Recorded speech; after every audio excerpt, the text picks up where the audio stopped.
Welcome to the Embrace Strength podcast. I'm your host, Ashley Crocker. I am an experienced trainer and active life professional. I work with people who are struggling with nagging pain to get back to the activities they love without fear of re-injury. This podcast is here to educate and provide value to you on all things health, fitness, staying active, and personal development. Let's dive in.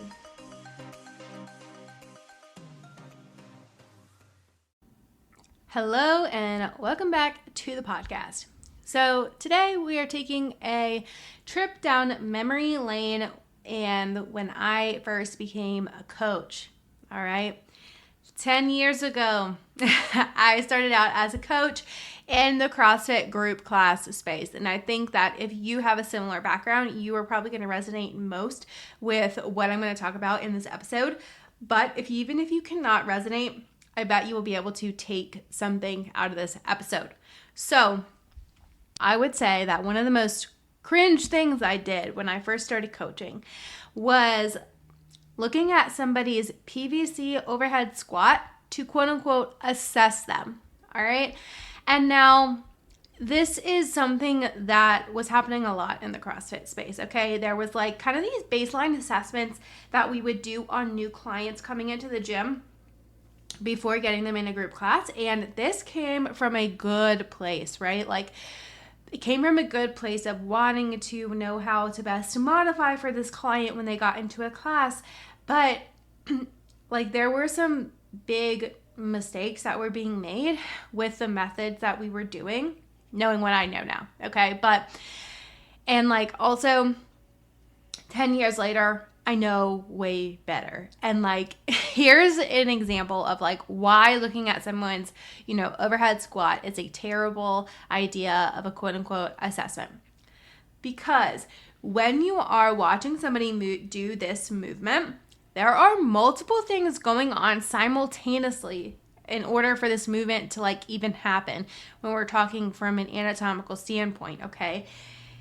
Now, for something like an overhead squat to happen, some things that are going on in the body: ankle dorsiflexion, hip flexion, knee flexion, shoulder flexion, and core stability, to name a few. Okay, that is 5 things happening and going on in different areas of the body in order for the client to like even be able to do this movement. And so I want you to imagine if you had a client who is limited in all of those tests, of course that movement is going to look like a freaking train wreck, okay? Like I remember doing this on clients and being like, oh my God, this just looks like a shit show. But no wonder, because all of those things that I mentioned, like if you have major mobility restrictions, you are like straight up not going to be able to do that movement like at all. And so here's a better way to assess, okay? As looking at a client's range of motion joint by joint before you even have them do something like a squat. Even if we're talking about a regular air squat, looking at their range of motion first is going to be so much more beneficial in the long run. And here's why. When you know a client's available range of motion joint by joint, before you even have them do a movement, you know exactly what types of squat variations are going to work best for their current ability. And I think that's so important. Like a lot of times when people start working with trainers, they're nervous. They might be embarrassed. They are afraid of falling over. Like there's so many things going on within the client. And like the last thing you want to do is make them feel shitty for not being able to do a movement that you're asking them to do, or them feeling like, oh my God, this is so hard. Like I 100% cannot do this. Like I knew working out wasn't for me, or I knew strength training wasn't for me. Like that is the last thing that we want as coaches. And a way to get ahead of that is to take the time to assess them joint by joint. So you already have an idea in your brain, like what available movements could work for them, right? So that when you are programming for them, whether you're doing sessions with them or working with them online, Like, you're a lot more likely to give them things that are going to work better for them.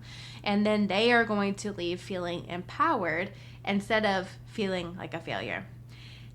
And not just from a client perspective, but from a coaching perspective, let me tell you that you are going to feel so much less frustrated when you are programming for clients, because you have a much better idea of what kinds of movements that they should be doing, instead of just guessing and throwing stuff at the wall and being like, okay, like, I'm gonna have them start off with air squats, but if they have limited ankle, hip, and knee flexion, those air squats are gonna look like shit. All right, so they're probably better off doing something like a split squat instead, even if it is like half range of motion because they have knee pain or, whatever. But I think you get the point. And it's like, it saves you a lot of time instead of having to backtrack.